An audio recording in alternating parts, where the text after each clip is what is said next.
আজকের পৃথিবীর সবচাইতে আলোচিত এবং ঘটনাবহুল ভূখণ্ডসমূহের অন্যতম হলো সিরিয়া। একজন মুসলমানের কাছে মক্কা এবং মদিনার পরে তৃতীয় সবচেয়ে গুরুত্বপূর্ণ এবং পবিত্রতম ভূখণ্ড হলো সিরিয়া। কারণ রাসূল করিম সাল্লাল্লাহু আলাইহি সাল্লামের বহু তাৎপর্যপূর্ণ ভবিষ্যৎবাণী রয়েছে সিরিয়াকে কেন্দ্র করে। আজকের সিরিয়ার প্রাচীন এবং ঐতিহাসিক নাম ছিল শাম। এই শামকে কেন্দ্র করে যতগুলো বর্ণনা হাদিসের কিতাবসমূহে পাওয়া যায়, সেই শামের সীমানা অবশ্য আজকের সিরিয়া থেকে বেশ খানিকটা বিস্তৃত এবং বড় ছিল। সিরিয়া, জর্ডান, ফিলিস্তিন এবং লেবানন এই দেশগুলো মিলে ছিল তখনকার শাম। অবশ্য তখনকার শামের সবচেয়ে প্রধান এবং বড় অংশ যেহেতু আজকের সিরিয়ায়, সেই জন্য সিরিয়াকেই সাধারণত শাম বলা হয়। শাম বা সিরিয়ার প্রধান এবং অন্যতম বৈশিষ্ট্য হলো যুগে যুগে আল্লাহ সুবহানাহু ওয়া তাআলার পক্ষ থেকে বিভিন্ন নবী রাসূল যে সারা পৃথিবীতে এসেছেন, তাদের সবচেয়ে বড় অংশ এবং সবচেয়ে বেশি সংখ্যক নবী রাসূল এসেছেন এই শাম বা সিরিয়া। শাম বা সিরিয়া এটাই কিয়ামতের ময়দান হবে। কিয়ামতের দিন লোকেরা এখানেই সমবেত হতে থাকবে। এর বাইরেও শাম বা সিরিয়া প্রসঙ্গে রাসূল করিম সাল্লাল্লাহু আলাইহি সাল্লামের আরও অনেক গুরুত্বপূর্ণ মন্তব্য এবং বক্তব্য রয়েছে। সামান্য কয়েকটি বক্তব্য আজ আপনাদের সম্মুখে আমরা পেশ করতে চাই। তার মধ্যে এক নম্বর হলো সহিহ বুখারীতে বর্ণিত হয়েছে, নবী আলাইহিস সালাম বলেছেন, লা তাযালু তায়ফাতুম মিন উম্মতি মানসুরিন লা ইয়াদুররুহুম মান খাযালাহুম হাত্তা তাকুমাস সাআহ।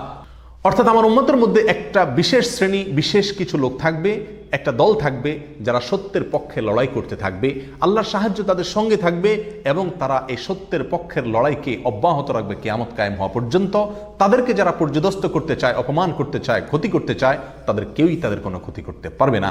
এই হাদিসে নবী আলাইহিস সালাম যে দলটির কথা বলেছেন, যারা সাহায্য প্রাপ্ত হবেন আল্লাহর পক্ষ থেকে এবং যারা অটল অবিচল থাকবেন সত্যের উপরে কিয়ামত পর্যন্ত, যাদেরকে কেউ অপদস্থ করতে পারবে না, সেই দলটি কারা এবং তাদের অবস্থান কোথায় হবে, এই প্রসঙ্গে সহিহ বুখারীতে নবী আলাইহিস সালামের একাধিক সাহাবায়ে কেরামের মন্তব্য রয়েছে, যারা বলেছেন যে এখানে যে দলটির কথা বলা হয়েছে তারা হলেন সিরিয়ায় অবস্থানকারী হবেন এবং এটা হবে কিয়ামতের ঠিক আগ মুহূর্তে।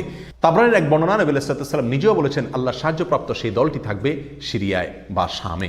সিরিয়া প্রসঙ্গে দ্বিতীয় হাদিসটি বর্ণিত হয়েছে সহিহ বুখারীতে। বিখ্যাত সাহাবী আব্দুল্লাহ ইবনে ওমর রাদিয়াল্লাহু তাআলা আনহু বলেছেন, রাসূল করিম সাল্লাল্লাহু আলাইহি ওয়াসাল্লাম ইরশাদ করেছেন, আল্লাহুম্মা বারিক লানা ফি শামিনা ওয়াফি ইয়ামানিনা। অর্থাৎ আল্লাহ আমাদের সিরিয়ায়, আমাদের ইয়ামানে আপনি বরকত দান করুন। এই কথা বলার পরে উপস্থিত লোকেরা বলল, ইয়া রাসূলুল্লাহ ওয়াফি নাজদিনা, আমাদের নজদেও আল্লাহ বরকত দান করুন, সেই দোয়া করুন আপনি। নবী আলাইহিস সালাম তাদের কথায় কর্ণপাত না করে আবারও বললেন, আল্লাহুম্মা বারিক লানা ফি শামিনা ওয়াফি ইয়ামানিনা। লোকেরা আবারও বললেন, ওয়াফি নাজদিনা, আমাদের নজদেও। নবী আলাইহিস সালাম তখনও একই কথার পুনরাবৃত্তি করলেন এবং পরিশেষে বললেন, নাজদ সেই জায়গায় তো ফেতনা ফাসাদ হবে, সেখানে তো হত্যা মারামারি খুনাখুনি হবে, সেখানে তো ভূমিকম্প দেখা দিবে এবং সেখান থেকে তো শয়তানের শিং উত্থিত হবে, সেখান থেকে তো শয়তানের শিংয়ের আবির্ভাব ঘটবে, বের হবে। এখানে নাজদ বলতে কোন এলাকাকে বোঝানো হয়েছে, এই প্রসঙ্গে মুহাদ্দিসিন ইকরামের বেশিরভাগের মন্তব্য হলো নাজদ বলতে ইরাককে বোঝানো হয়েছে। নাজদ বলা হয় উঁচু অঞ্চলকে, আরবের বিভিন্ন অঞ্চলকে নাজদ বলা হয়। হেজাজ এটাকেও নাজদ বলা হয়, যেটা সৌদি আরবের ভিতরে, আর ইরাককেও নাজদ বলা হয়। সহিহ বুখারীর বিশ্ববিখ্যাত ব্যাখ্যাতা আল্লামা কিরমানী রাহিমাহুল্লাহ এবং আল্লামা খাত্তাবী রাহিমাহুল্লাহ এবং আল্লামা ইবনে আব্দুল বার রাহিমাহুল্লাহ সহ অনেক বড় বড় মুহাদ্দিসিন ইকরাম এবং হাদিসবিদগণ মন্তব্য করেছেন যে হাদিসের শেষ অংশে নবী আলাইহিস সালাম যে নাজদ প্রসঙ্গে মন্তব্য করেছেন, সেখানে নাজদ বলতে ইরাককে বোঝানো হয়েছে। হাদিসের সবচেয়ে বড় সমাহার কানজুল উম্মালে আবু নাঈমে বর্ণিত নবী আলাইহিস সালামের এক হাদিসে পরিষ্কারভাবে নবী আলাইহিস সালাম নিজেই বলে দিয়েছেন এখানে নাজদ বলতে ইরাককে বোঝানো হয়েছে। যাই হোক, এই হাদিস থেকে আমরা বুঝতে পারলাম বরকত নবী আলাইহিস সালাম চেয়েছেন আল্লাহর কাছ থেকে এই শাম বা সিরিয়ার জন্য। তাহলে এই শাম বা সিরিয়া এটা গুরুত্বপূর্ণ একটি জায়গা এবং নবী আলাইহিস সালামের কাছে খুবই প্রিয়, আল্লাহর কাছে খুবই তাৎপর্যপূর্ণ একটি ভূখণ্ড। তৃতীয়ত যে হাদিসটি আমরা এই প্রসঙ্গে পেশ করতে চাই, সেটি বর্ণিত হয়েছে সুনানে আবু দাউদে এবং মুসনাদে আহমদে। নবী আলাইহিস সালাম থেকে বর্ণনা করেছেন আব্দুল্লাহ ইবনে হাওয়ালা রাদিয়াল্লাহু তাআলা আনহু, তিনি বলেন যে রাসূল করিম সাল্লাল্লাহু আলাইহি ওয়াসাল্লাম আমাকে বলেছেন, দেখো যখন তুমি দেখবে যে খেলাফত পবিত্র ভূমিতে অবতরণ করেছে, নেমেছে, এসেছে, প্রতিষ্ঠিত হয়েছে, তখন তুমি ধরে নিবে যে কিয়ামত খুবই সন্নিকটে এসে গেছে। এ হাদিসে নবী আলাইহিস সালাম পবিত্র ভূমিতে যে খেলাফত অবতরণ করলে কিয়ামত নিকটবর্তী এটা বোঝা যাবে বলেছেন। এখানে পবিত্র ভূমি বলতে তিনি কি বুঝিয়েছেন, এই ব্যাখ্যা প্রসঙ্গে প্রায় সকল মুহাদ্দিসিন ইকরামের অভিমত হলো নবী আলাইহিস সালাম এখানে সিরিয়াকে বুঝিয়েছেন। আগে এবং পরের আলোচনাকে পর্যালোচনা করলে সেটাই পরিষ্কার হয়ে যায়। সিরিয়া প্রসঙ্গে চতুর্থ যে হাদিসটি আমরা পেশ করতে চাই, সেটি সুনান তিরমিজিতে বর্ণিত হয়েছে। সেই হাদিস থেকে বোঝা যায় নবী আলাইহিস সালাম সিরিয়াকে গোটা মুসলিম বিশ্বের জন্য হৃৎপিণ্ড হিসেবে অভিহিত করেছেন, মন্তব্য করেছেন। তিনি বলেছেন, সিরিয়ার লোকেরা যখন খারাপ হয়ে যাবে, মন্দ এবং খারাপ দিক যখন সিরিয়ার লোকদেরকে গ্রাস করবে, ছেয়ে যাবে, তখন তোমরা ধরে নিবে পৃথিবীর কোনো জায়গায় আর কোনো ভূখণ্ডে মুসলমানদের মধ্যে আর কোনো কল্যাণ অবশিষ্ট নেই। অর্থাৎ হৃৎপিণ্ডের মতো সিরিয়ার মানুষের মধ্যে যখন পচন ধরবে তখন গোটা দেহে, গোটা মুসলিম বিশ্বের মধ্যেই পচন তার আগেই ধরে গেছে, এটা পরিষ্কারভাবে বোঝা যাবে। এ হাদিস থেকেও সিরিয়া অত্যন্ত গুরুত্বপূর্ণ ভূখণ্ড, সেটা পরিষ্কারভাবে আমরা বুঝতে পারি। সিরিয়া প্রসঙ্গে 5 নম্বর হাদিসটি বর্ণনা করেছেন আবু হুরায়রা রাদিয়াল্লাহু তাআলা আনহু, আর এটি বর্ণিত হয়েছে সুনান ইবনে মাজাহ।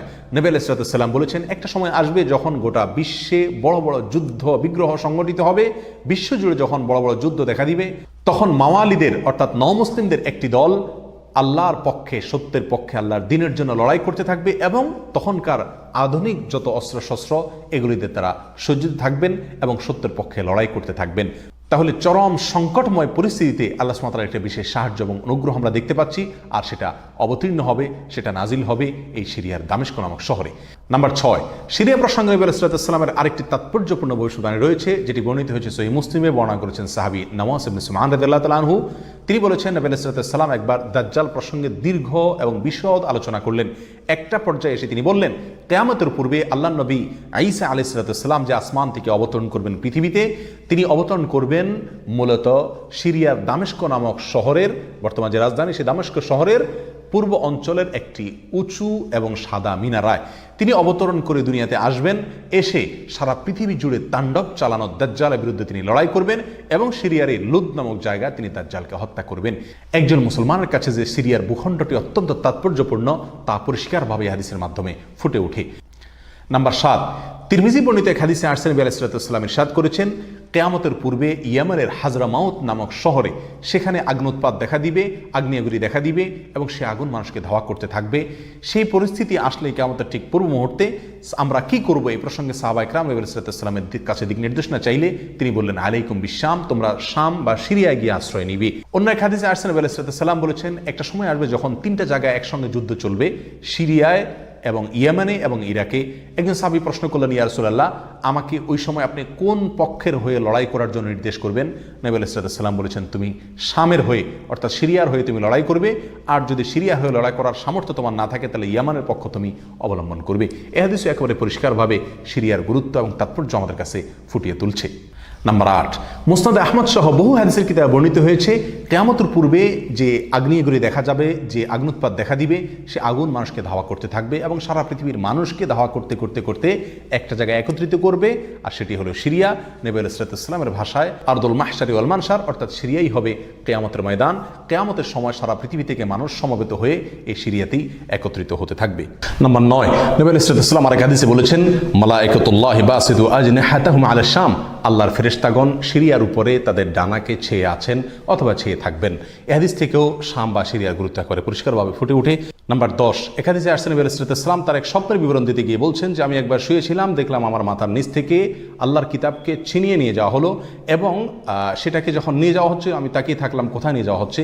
দেখলাম যে একটা আলোক রশ্মি চলে যাচ্ছে এবং যেতে যেতে সিরিয়ার ভূমি পর্যন্ত সেটা চলে গেল এবং সেখানে গিয়ে অবতরণ করলো। এরপর নবী আলাইহিস সালাম বললেন, আলা ইন্নাল ইমানা ইযা ওয়াকাআতিল ফিতানু বিশাম, অর্থাৎ যখন সারা পৃথিবীতে ফিতনা ফাসাদ ছেয়ে যাবে তখন ইমানের ঠিকানা হবে সিরিয়ায়, আর ইমানদারদের আশ্রয়স্থল হবে, শেষ ভরসা হবে সিরিয়া। সম্মানিত ভাই বন্ধুগণ, এই হাদিসগুলো থেকে পরিষ্কারভাবে ফুটে উঠলো যে মক্কা মদিনার চাইতেও ঘটনাবহুল হবে কিয়ামতের পূর্ব মুহূর্তে শাম বা সিরিয়া নামক ভূখণ্ড।